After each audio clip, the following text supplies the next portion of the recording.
Hi friends, Madrasi स्वाद में आपका स्वागत है। आज हम बनाएंगे चिकन फ्राई। एक पैन में तेल गरम कर लें। तेल के गरम होते ही इसमें डालें दालचीनी, चक्रफूल, लौंग, सौंफ, काली मिर्च और 20 सेकंड के लिए भून लें। इसमें डालें कटा हुआ प्याज।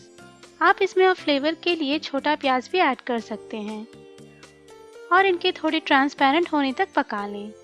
अब इसमें डालें अदरक लहसुन का पेस्ट। इसके लिए हमें चाहिए लहसुन 4, अदरक 1 इंच, लौंग 3, काली मिर्च, जीरा, सौंफ 1/4 छोटा चम्मच। सारे इंग्रेडिएंट्स को थोड़ा पानी ऐड करके अच्छी तरह से पीस लें। अब इसके कच्ची स्मेल जाने तक भून लें। इसमें डालें कटा हुआ टमाटर, हरी मिर्च और 1 मिनट के लिए पका लें। अब डालें धुला हुआ चिकन और अच्छे से मिला लें। इसमें डालें हल्दी, कश्मीरी लाल मिर्च पाउडर, नमक और अच्छे से मिला लें। कवर करके मसालों के कच्चे स्मेल जाने तक पका लें। अब आप देख सकते हैं कि चिकन पीसेस से पानी निकल आया है। सीजनिंग चेक कर लें और अगर ज़रूरत पड़ी तो नमक डाल लें। ढक्कन निकाल के पूरी तरह से गाढ़े होने तक पका लें।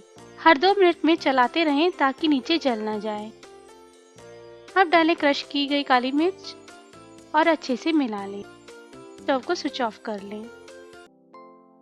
चिकन फ्राई तैयार है। हमने अदरक लहसुन का पेस्ट पीसते वक्त ही काली मिर्च ऐड की है। आप चाहें तो इस रेसिपी में इसकी मात्रा कम कर लें।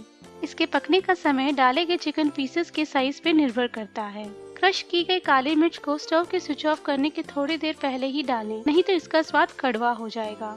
बोनलेस चिकन की तुलना में बोन चिकन इस रेसिपी में और स्वाद देता है। आप अपने प्रेफरेंस के हिसाब से कोई भी चिकन यूज कर लें। आप इस रेसिपी के तीखेपन को कम करने के लिए लाल मिर्च पाउडर या हरी मिर्च की मात्रा एडजस्ट कर लें। अगर आपको रेसिपी पसंद आई है तो इस वीडियो को लाइक करें और मदरासी स्वाद चैनल को सब्सक्राइब करना ना भूलें। धन्यवाद।